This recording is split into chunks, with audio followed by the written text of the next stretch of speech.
मुजफ्फरनगर में आज कृषि कानून बिल के समर्थन व जम्मू कश्मीर में 11 फीट ऊंची भीमराव अंबेडकर की प्रतिमा का अनावरण करने के पक्ष में हिंदू किसान मजदूर समिति के बैनर तले एक विशाल जनसभा का आयोजन किया गया।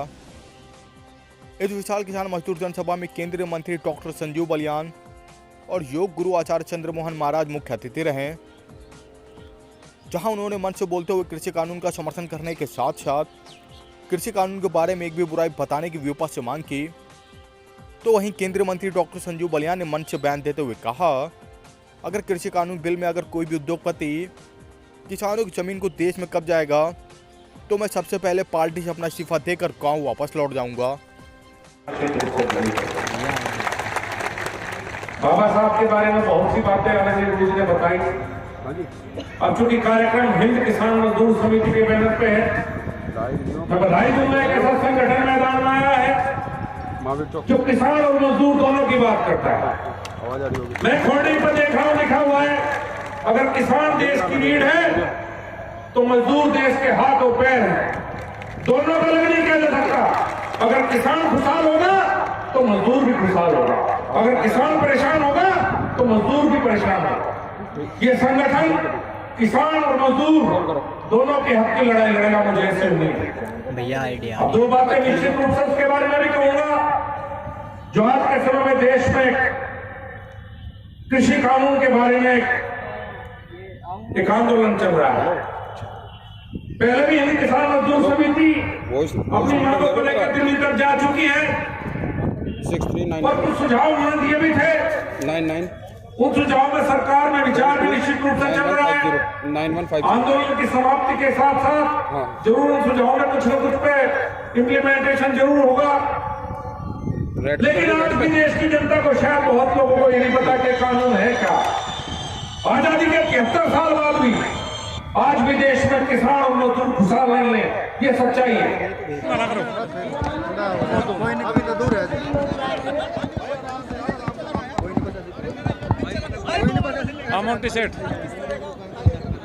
देखिए, हिंद किसान मजदूर समिति का कार्यक्रम था। किसान और मजदूर दोनों थे।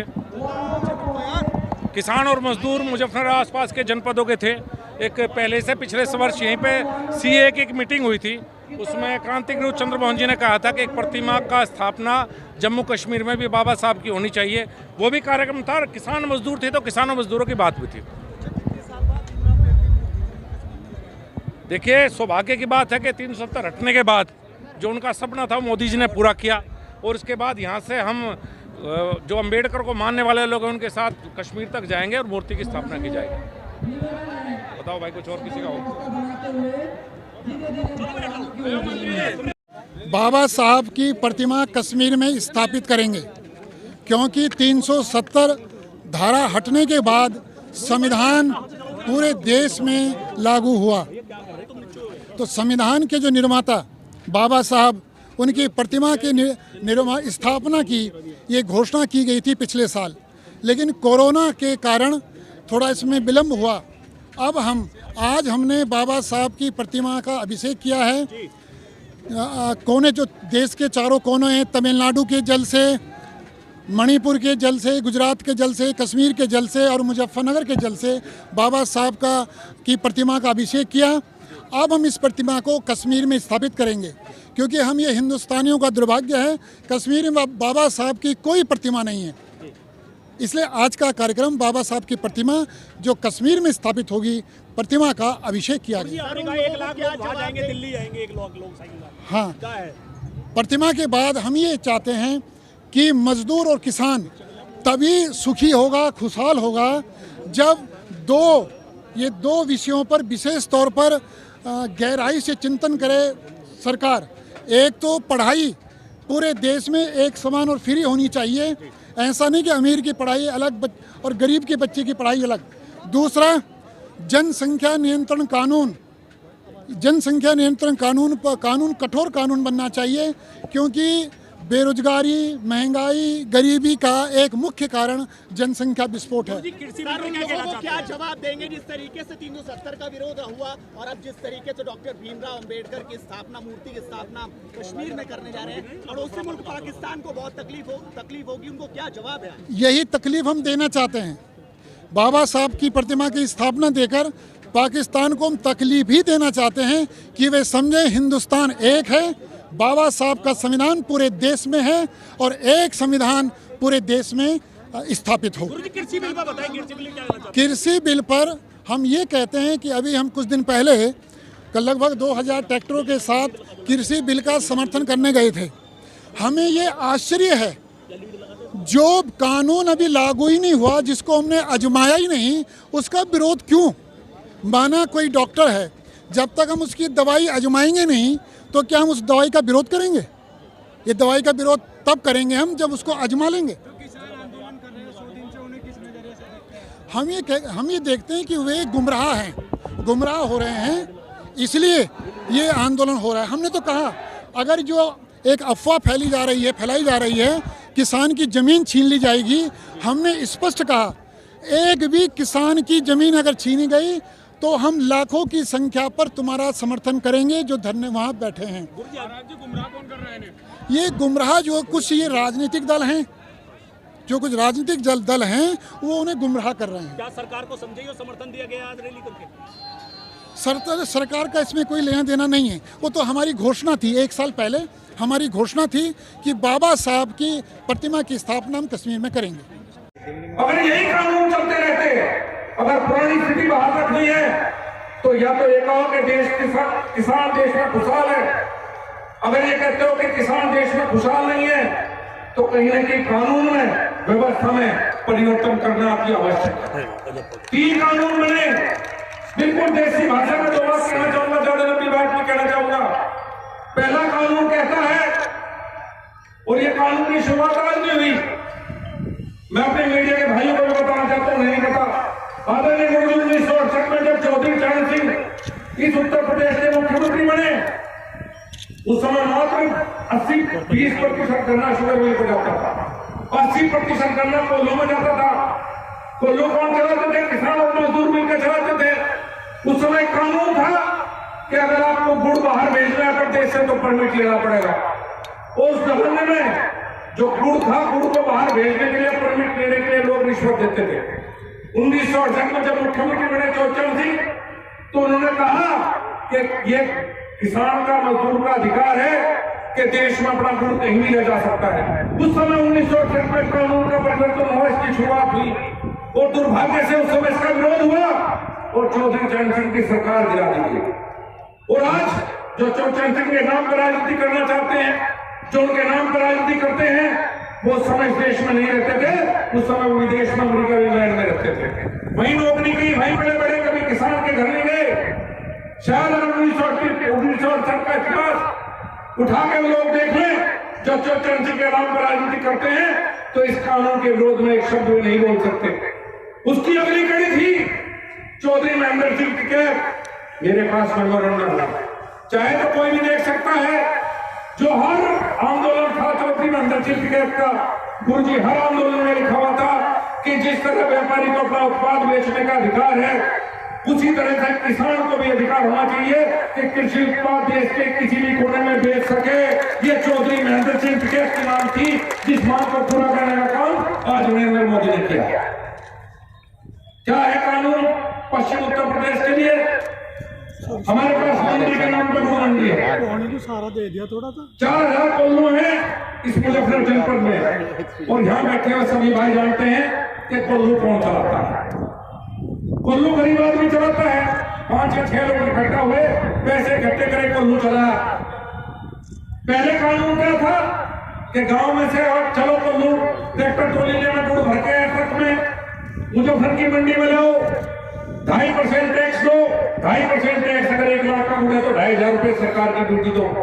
उसके बाद अगर गुड़ लेकर जाना है हरियाणा या पंजाब तो जाओ, बॉर्डर पर पुलिस वालों को रिश्वत दो, फिर राजस्थान बॉर्डर पे दो, फिर गुड़ लेकर जाओ, आपकी मर्जी। इतना लंबा था।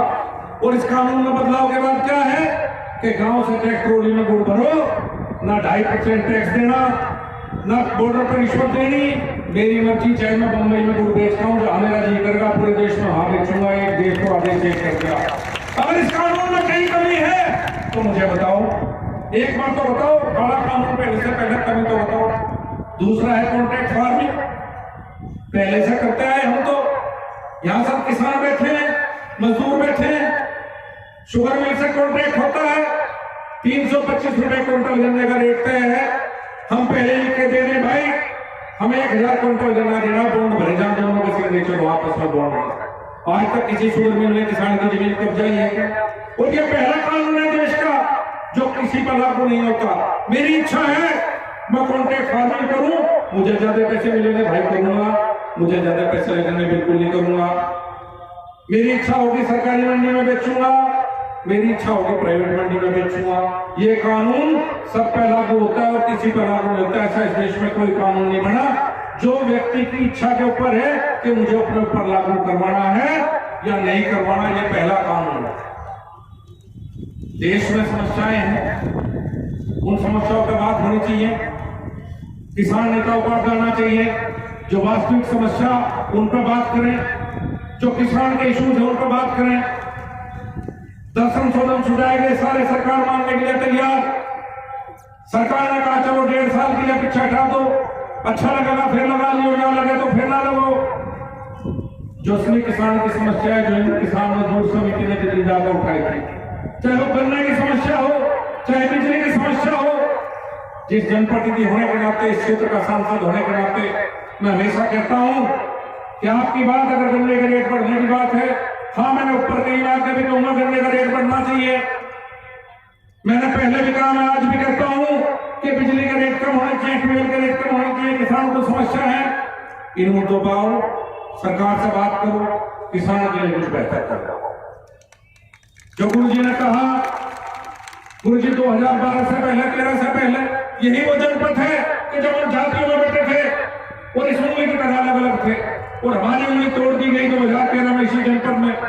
2013 से जब हम इकट्ठे हुए, जो आपकी एक सोच है, जातिहीन समाज पूरा एक है हम लोग, जब हम इकट्ठा हुए तो ठीक चला। यही है जहां सीए में से हालात हुई शहर में, मैं ज्यादा नहीं कहता, लेकिन मैं एकमात्र सांसद था जो उस दिन की सड़कों पर था जब सीए में मेरे शहर को जलाने की साजिश की जाती थी। जब यहाँ लोग सड़कों पर दंगाई घूम रहे थे तो मैं आपके बीच में था, मैं सिर्फ चौक पे था, कहीं बाहर नहीं गया। मैं हमेशा आपके बीच में हूं। जो आंदोलन करने वाले किसान हैं वो भी हमारे अपने हैं। इस सरकार को बनाने में किसान और मजदूर की मेहनत है। मोदी जी हमेशा किसान और मजदूर के हित की सोचते हैं और जो एक अफवाह फैलाई जा रही है कि किसान की जमीन छीन ली जाएगी।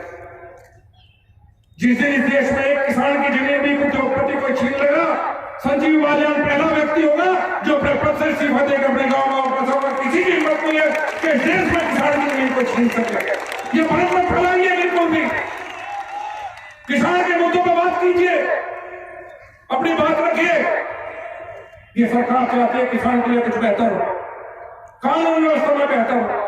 इस उत्तर प्रदेश को मैं अच्छा प्रदेश बनाना, इस मुजफ्फरनगर में बड़े दिनों बाद शांति आई है। मेरी सभी किसान भाइयों से अपील है, जो आंदोलन में उनसे भी अपील है, उनका भी सरकार बनाने में योगदान है। भाइयों बहुत लंबा हो गया, 100 दिन का आंदोलन हो चुका। सरकार सम्मान के साथ आपसे बात करना चाहता है, सरकार आपसे झुक के बात करना चाहती है।